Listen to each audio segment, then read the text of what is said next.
Now, the other thing you need to understand is that after the baby's born, you're not done. This is the afterbirth, the golden hour. This is the stage that a lot of medical professionals try to manage. And here's why you don't want to do that during a physiological birth. Because with the true natural birth, you have your own flood of hormones. But if it gets interrupted after birth, this is when suddenly things can cause you to bleed out, because now your oxytocin is being affected. Now you are no longer having the physiological after birth stage. You're having a medicalized birth stage because the medical system doesn't know how to just stop touching you.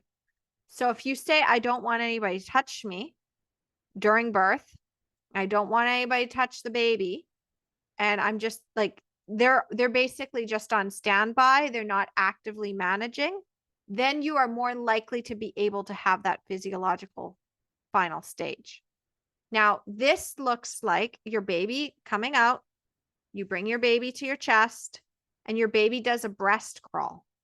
So they need to have their hands and they need to have their feet free. They can't be swaddled up.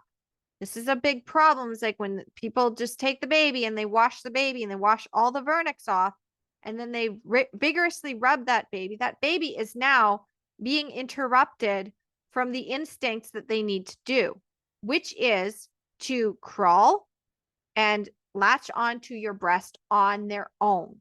If you try to force them onto the breast to speed up and appease the medical system or whatever, or because of anxiety, this can lead to latching issues. And this is what happened with my daughter, is I didn't give her time. I was getting impatient.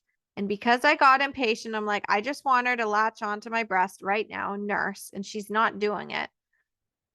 I ended up causing her to have a bad latch for a few days until I was able to correct it. And it led to a lot of sleepless nights, and it led to a lot of engorgement because I couldn't get her to latch on properly. She had a smaller mouth than her brother.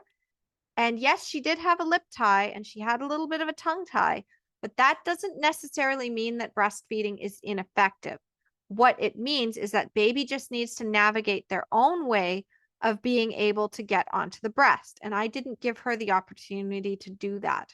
With my son, he did do the breast crawl and he did latch on himself. So there's a documentary. It's called We Are Mammals. I don't have access to that. That's somebody else's program. But in this documentary, it basically shows babies latching on. So you want your baby to latch on themselves, and you want your baby also to be able to have their hands and feet free. As they are latching onto your breast, this is then signaling to your body, okay, the baby is out. It's time to release the placenta. Your uterus will start to contract. This might be uncomfortable, but it's going to be less uncomfortable doing it physiologically than if you get that shot of Pitocin for active management, because Pitocin contractions hurt like a son of a bitch. They just do. And even in the afterbirth, they are not pleasant.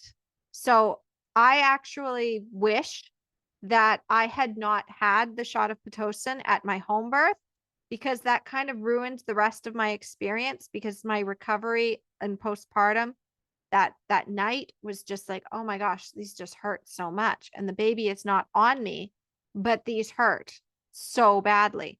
And the reason, of course, was because I added the engine to it by adding Pitocin.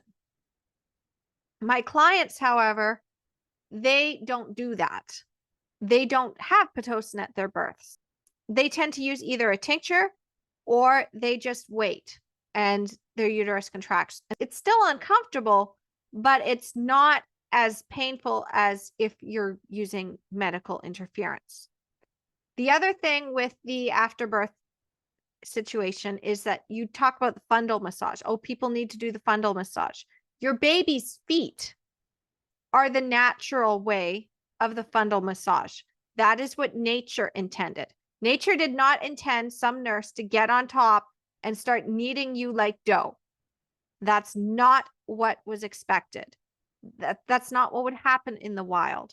Instead, what's happening, as you've noticed with even mammals, little mammals that like little kittens, even when they are nursing for the first time, they are kneading their mother's stomach.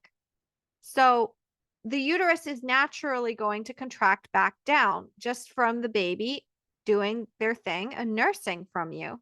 And they've got their little feet. They have the step reflex for a reason. The step reflex is so that they can do the breast crawl. It is so that they can climb up onto your breast and massage your uterus at the same time. So when you recognize that, here's what you really want for the golden hour. You don't want anybody to touch you. You probably don't want other people to be talking. Your baby is going to be listening for your voice and the voice of your partner.